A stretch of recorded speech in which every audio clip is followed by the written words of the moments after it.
Hello everybody, welcome to Enchanted Evening episode 4. My name is Kayla and you guys, I'm so excited to talk about this movie today because this particular movie was the last Disney movie that I had the pleasure to go see in theaters, which of course is Disney's Onward.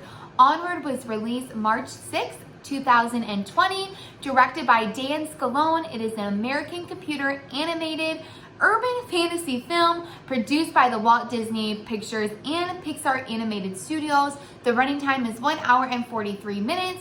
I have a quick summary here for you. In a magical world, two brothers go on a quest in order to spend one more date with their late father. Like any thrilling adventure, their journey is filled with daring obstacles to overcome. Both brothers find out things about themselves as well as each other on their adventurous time together. So a few fun facts here for you before we dig into our movie. Filmmakers developed nearly 100,000 storyboards for this film. Onward took 6 years to create from start to finish. Pixar created a consulting team of fantasy fanatics to help with the story. How cool is that, right? The movie is somewhat based on a true story. It is inspired by the director's personal experiences. So this movie starts with a little bit of history, wizarding history, let's call it. It talks about how there was wizards in the world, and so you get to see wizards, fairies, ogres, elves, mermaids, and that's how this movie starts. And it also talks about how there was magic in this world, and that's how their world was run. Now, like I've mentioned in the Snow White episode, how much I love history, whether it be American history or wizarding history, I'm sucked right in it, and I want to see what this story is going to be about because to me, it's going to be pretty cool. Now, it does say that magic is not an easy skill to learn. It's not easy to come by. So they decided instead of having the world be run by magic, they wanted to have it to be run by electricity. And as a mortal, it makes you feel pretty gosh darn good because heck, I've been using electricity my whole life. You turn a light on and off, there you go. So it does make you feel pretty gosh darn good.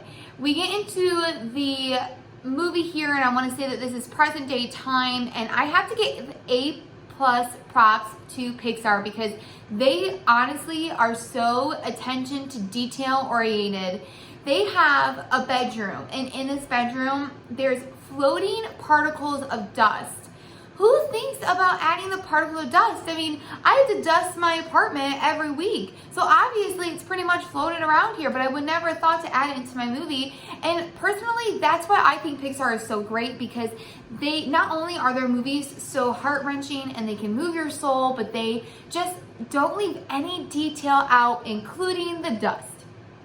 So let's get on to the main characters. So we have Ian, and today we are celebrating his 16th birthday. Now, Ian is more introverted, he's quiet, and reasons behind this is because unfortunately his father has passed away. And like any person that has lost a loved one, holidays or just meaningful aspects of your life, it does make your heart feel a little bit lonely because you wish that person would be there with you experiencing it. So that's what Ian is kind of going through. He wears his father's sweatshirt just to feel a little bit closer to him. So your heart really already goes out to Ian before we're like 10 minutes into this movie. And then we get to meet Ian's mom, and oh my goodness, I think she is so relatable. Even though she is an elf, she is extremely relatable because his mom is down there, she's doing her morning workout, she's making her green smoothie, but then yeah, let's just say she doesn't really have like the perfect model body. And I feel the same way. I go to the gym, I try to eat healthy. I mean, I do like cheese. That's a different story. But I still can't reach my perfect body. So I feel like their mom is super relatable, and I absolutely love that Disney and Pixar made their mom like this. And then you get introduced to Barley. Now, Barley is Ian's older brother, and he is so opposite than Ian. He's, out there, he's excited, he's loud, he's very passionate about history because he tries to save, old history monuments that I absolutely love. And he's super passionate about the Quest of Your game. And the Quest of Your game, we don't really go into details on how to play the game, but all we can assume is that it is about the wizarding world that used to be. So it's kind of true. So he is just a very passionate guy, and I absolutely love that about Barley. one thing that I think is super cool about these brothers is I feel like I can relate to both of them. You have Ian, who is a little bit more introverted, like I said before, and he's quiet. And to me, I love being at home. I'm definitely a homebody. Give me a rainy or snowy day. There's nothing better than to pop in a Disney movie in your PJs or sweats. But then on the other hand, I feel like I related to Barley because I'm very passionate about so much about my art, about Disney, about the TV shows that I love to watch, and food. So it's really exciting to be able to relate to both brothers. We do learn here that Barley has a couple memories that he shares with Ian with his father, and one is when he taps on his foot and goes bum bum ba-dum bum ba-dum. This memory gets played later on into the movie, which of course is super creative by the creators of this movie. Then we get to the scene where Ian is back in school, and he's very like, he's just not feeling his 16th birthday. And apparently in their wizarding world, just like our mortal world, they get to get their driver's license on their 16th birthday. So Ian is going through his driving test, and I absolutely love this part because Ian is driving and his instructor's like, merge over, and he kind of looks behind him and he's panicking. And I'm sorry, but merging into heavy traffic is terrifying. It's terrifying. I don't care who you are. I have been driving for 10 years and my heart still starts to race a little bit when you have to merge onto heavy traffic. I'm going to jump later into the movie when there's a scene when Barley and Ian are both in the car, and Barley tells his brother that you have to merge over, and Ian says, I'm not ready, and Barley says, you're never ready. And so Ian kind of just merges on into traffic. But you can take what Barley said to so many different aspects in your life, that you're never ready. So many different things happen in our lives that we have to almost take that leap of faith that we're not quite ready for, but you have to do it because it's part of life. So to me, it's very relatable. Like this coming week, I'm about to start a new job and I'm not 100% sure I'm ready for it. I really liked my old job, but with circumstances, I had to leave that one and start a new one. And of course, I'm not ready for it, but you have to go for it and hope for the best and move on from it. So I think what his words to Ian, just saying that you're never ready, one can relate so much to that statement.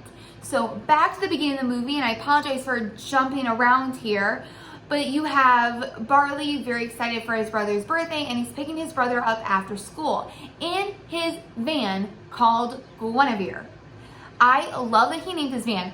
I don't think I ever really named a car. My car right now is blue, so I call her Big Blue. It's not really original. I think I maybe called her that once. I don't, drive to work and go, come on, Big Blue, get me there. I've never ever said that. But if somebody asked me like, what's the name of your car? I guess it's Big Blue. But I feel like that's really unoriginal. So I feel like I need to think of something as cool as what Barley did, such as Guinevere, which I love. So he's there picking up his brother. They get home. Unfortunately, Ian is still feeling down in the dumps about not being able to spend the birthday with his father, and his mom can see that. So she says, well, actually, there's one gift that your father told me to wait to give both of you boys when you both hit the age of 16. So both boys run up into Ian's room and they unwrap this last gift that their father gave them, and it is a wizarding staff. And Barley's like, oh my gosh, our father is a wizard. And their mom's like, no, he was an accountant. I don't know, I just thought that was funny. I laughed out loud on that one. It was really clever. Now the spell to the staff is that if you say this spell with this Phoenix gem, that he will be able to come back into their lives, spend one more day in their life for 24 hours. That is a huge gift. So they try it once, Barley tries it, and it does not work. And so, sorry that happened. Ian and Barley's mom goes out to the store. She gets the birthday cake. But then Ian and Barley kind of discover that Ian's able to do this spell. And I think when Ian's doing this spell, he doesn't have 100% confidence within himself. So he comes up short when he's doing it. And so they have their father with them, but unfortunately, it's just the lower half of their father. It's only from his waist to his feet. Okay, and they did ruin the Phoenix gem that they originally had. It kind of burst and crumbled. So now here's our quest. The brothers are able to go out and they need to find a Phoenix gem so they can spend the day with their father, and Ian can make his first memories with their late father. So both brothers go out, they get in Guinevere, they're ready for their quest, and I love the contrast between both brothers. Like with Barley being so full of energy and full of life, and then Ian so timid, just their dialogue together makes them be the comic relief. So you don't necessarily have a comic relief character that we've had in the past, but both brothers together. So I think that's very advanced on the creators who created this movie, that you don't necessarily just have that to have that funny character, that each character can have heart and not just be placed in these certain categories, but then what they share together makes them whole. And I really love the fact that the creators did this. So just hearing them kind of banter together is super clever and it's very cute. Unfortunately, if I do this, I'm holding my wizarding staff like Ian would. So Ian's holding his wizarding staff, and he's not doing the greatest job as he's trying to practice these spells. But Barley says, you have to use your heart's fire. You know, that's like talking with passion. Like, I love Disney movies and Disney music and of course the Disney world. So that would be my heart's fire. So there you go with that one. Okay, so they go try to find the Manicure. Now, the Manicure is apparently a creature that is big and it has this massive wings, and apparently she's supposed to be super tough, and you know, she directs people on their quests, kind of gives them directions as to where they need to go. They get to her tavern, and it's a really old looking tavern on the outside, and then when you open the door to this tavern, it's a bright, colorful restaurant. You have birthday parties and you have bachelorette parties going on, and it's almost a disappointment. You got to think about, like I said, how much I love history. So we have so many like older buildings maybe around here in this area, and then they're just like turned into like a cheesy restaurant or a dentist's office, and it's like, oh, well, this isn't as exciting as what I thought it was gonna be. So that's kind of what reminded me of this part of the movie. But anyways, the Manicure doesn't really want to help him. She says, I'm done with that. And this is when Ian kind of finds his inner strength. Like, no, I'm going to see my father. So he stands up to her, and she kind of gets her passion back to be her old self. And there's a bunch of chaos that goes on in the movie, but at the end of the day, they grab a child's menu, and on the back of the menu is a map to where they're gonna find the Phoenix gem. Now, I love this part because the child who was writing her name and doing the fun games on the menu, her name is Kayla, so I kind of felt like I am in this movie Onward. Just saying. So both brothers go out, they now have their map, they're ready to go ahead and get started with their quest. Who doesn't love a good old quest, you know? Anyways, there is a scene when they run out of gas, so they're trying to take their like little gas container and make it appear to have more gas. And of course, Ian doesn't have his heart's fire, so he ends up shrinking Barley to Barley's like this size. Okay, so they are on a walk, I guess, that they have to go to the gas station to get gas. Okay, I'm nervous about this because I'm about to say a critique that I have, or some, not a critique, but a negative thing that I had within the movie. I don't necessarily like how they introduce the next characters. What you see next in the movie is biker fairies. I want to say I want to understand what Disney was trying to do with the fairies. Like, instead of having, you know, pretty little fairies, now you have these like biker fairies that were tough. And I don't really know what Disney was trying to prove. Like, if we had fairies flying around here and we had a stereotype of like those fairies and just showing that they could be tough, maybe I would get it, but that's not necessarily the case. So I don't necessarily understand what Disney's trying to do. I feel that sometimes, and I love Disney, but I feel like sometimes maybe they're just trying to push one way or the other. And it's not it's not what I would perceive. And again, this is just me and this is just my opinion. So wasn't hugely sold on these biker chick fairies. It was, you can say it was creative, it was a different way to look at it, but it necessarily wasn't my cup of tea. I love the Pixie Hollow fairies when you have Tinkerbell. To me, that's just what I think of when I think of fairies, but I mean, you do what you want to do. So it's their movie, they're the one making money off of it. So, but that was my one kind of like, it didn't really fit with me, but it didn't make this movie for me. I mean, I love this movie, so I can definitely get past that. You do see, though, there is a scene with the fairies that they learn how to fly again with their magic, and that is pretty significant within the movie. We're gonna go to the mother of both boys. She realizes that her sons are missing, so she meets up with the manicure, and they kind of go on their own quest to stop their boys from what they're doing, because the manicure says that there is a curse within what they are trying to do. So she needs to stop her sons for making a huge mistake and having to deal with this, huge curse that's going on. There's a scene here that we see Ian says that Barley is a screw up, okay? And that really hurts Barley. As it would, I think, anybody. I mean, if anybody tells you that you're a screw up, I mean, it's obviously gonna hurt you, especially if you try your hardest to not be one, or to get along with your day, or just to kind of help that person, and then they feel that way about you. It doesn't sit well. So the brothers have like a moment where they're kind of arguing with one another, but then their father, who, is only his legs, not his top portion, kind of feels the beat of the music coming from Guinevere, and he starts to dance, and that gets the brothers into having a good moment with their father and with each other, and they start to dance. They kind of like joke at their father like, ha ha ha, he can't really dance.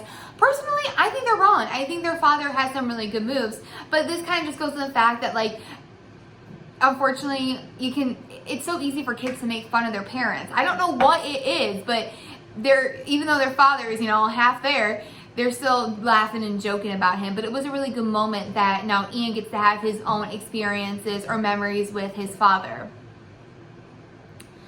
Okay, so this next part, we're back onto the mom and the manicure, and they end up crashing their car. And the mom says to the manicure, who, like I said, has her wings, and she says, do you think you'd be able to test your wings again? Or you can be able to fly so we can continue on with our journey. This, I think, is a really crucial part to adults. I don't know about you, but within myself, there's so many hobbies or passions, things that I used to do that I just stopped for whatever reason. And I want to get back to those things, but it's just being able to have the courage, I think, to go back and do that. Like, I used to do musical theater a lot, and that was probably one of the things I used to do all the time. And I just stopped, and I kind of asked myself, like, why? Why did it stop? Am I nervous to put myself out there again? I mean, you don't really know. So I think this shows us, like, as adults, you may have stopped some of your passions or things that you've always loved to do, or dreams that you want to pursue or do, but you stop because you feel like, I can't at this point in my life, I'm too old, or whatever your excuse is. But that there is no late moment for that. You can do it at any time.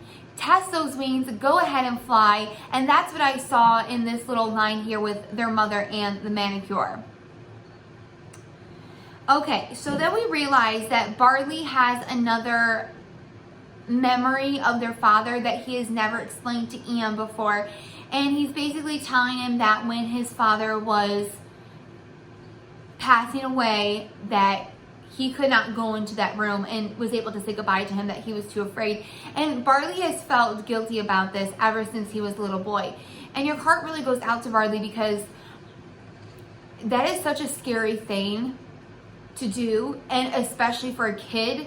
And the fact that he feels guilty and blames himself that he couldn't get himself to do that, you feel very bad for him.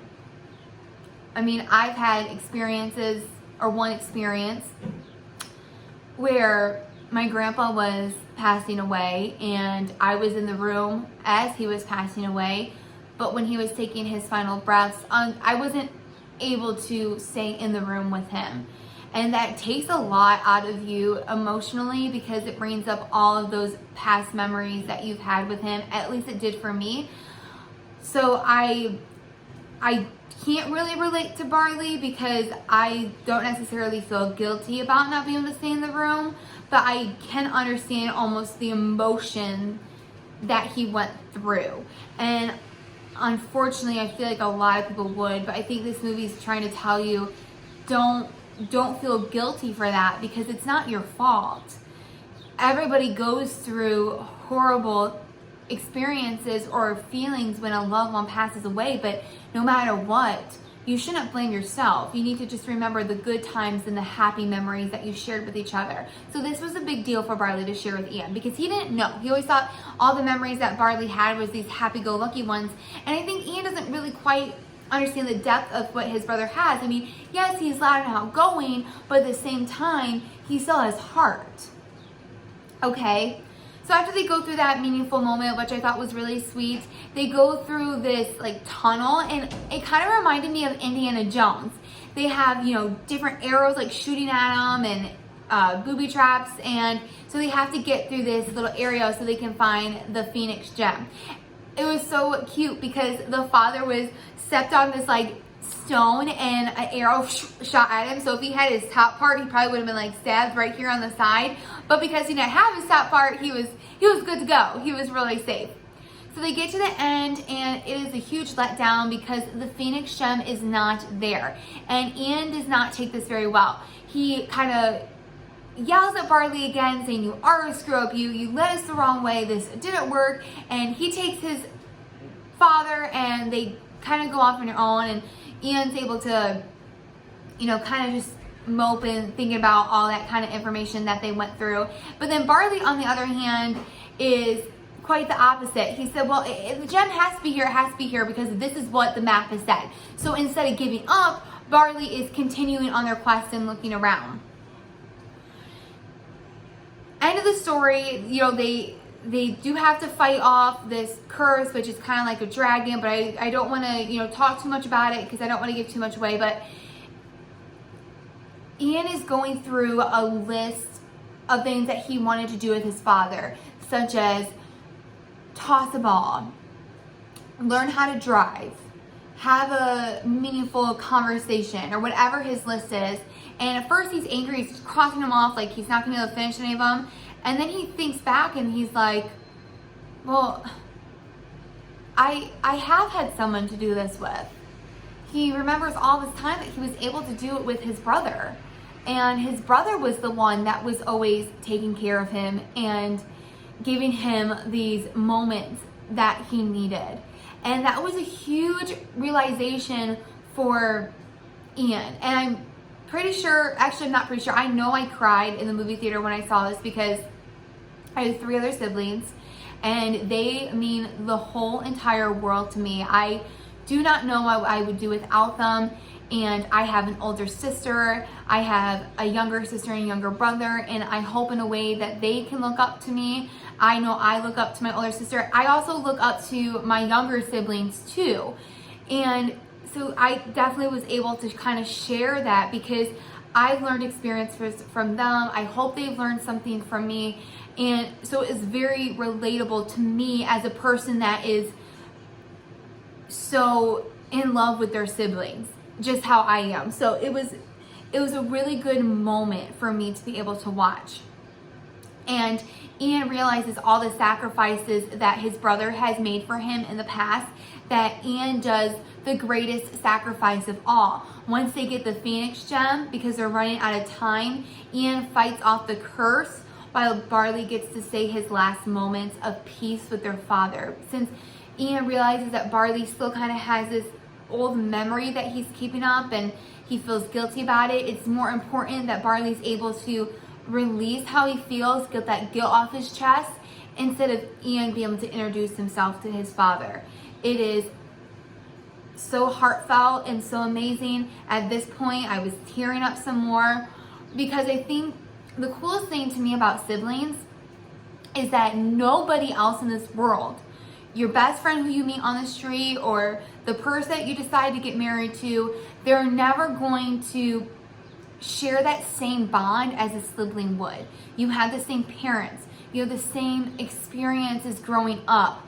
So that's why this movie really got to me. And knowing what Ian did for his brother and what his brother did for Ian, it's so like clenching at your heart. It just makes you really appreciative of the relationships that you have. And I apologize if you don't have a sibling, because they are just the best thing in the world.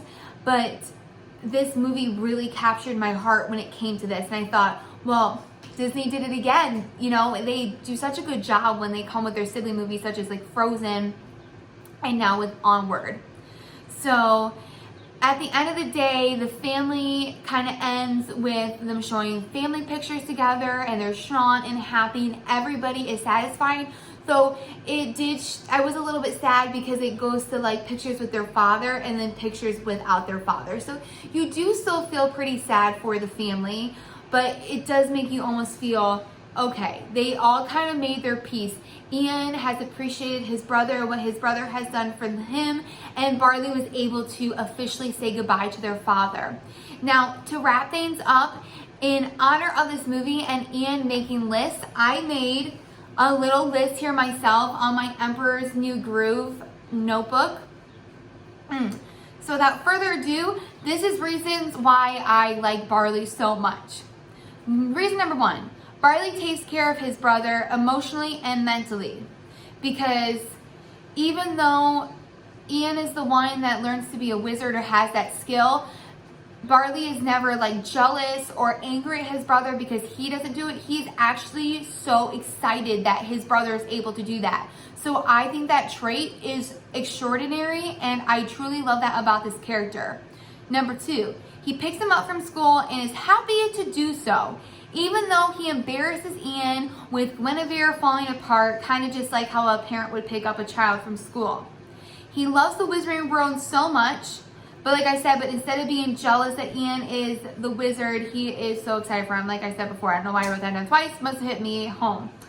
He encourages his brother throughout the whole movie. So even though his brother is sad about his birthday or upset that he can't perform this specific magic skill, that he, no matter what, is encouraging him to perform magic, whatever it is. I absolutely love that. And then the last little check mark that I have for Barley is that he sacrifices his beloved Guinevere so his brother can have a chance to see their father. He talks about this whole movie how much he loves his car, and there's a scene where he has to, you know, kind of give her up in order for Ian to finish this quest. So everybody, this was my review on Disney's Onward. I'm just going to give you a quick little review of what I feel. I feel that Onward was a very good movie. I thought it was super creative. I love the dynamics between both brothers. I love the opposite that they share with each other. I love that they're able to come together at the end. I love how their mom is super brave and she's doing whatever she needs to do to help her sons finish their quest or save them from the curse, whatever they're doing. They are a super good family dynamic. To me, this is going to be one of those Disney classics that I will watch over and over again. I did hear from some other people that they weren't a huge fan of this movie, so I would love for you to write in comments below if you like this movie or if you didn't like this movie and why, because to me, that's what gets me excited about Disney. So I hope everybody has an enchanted evening and always move onward. Bye, guys.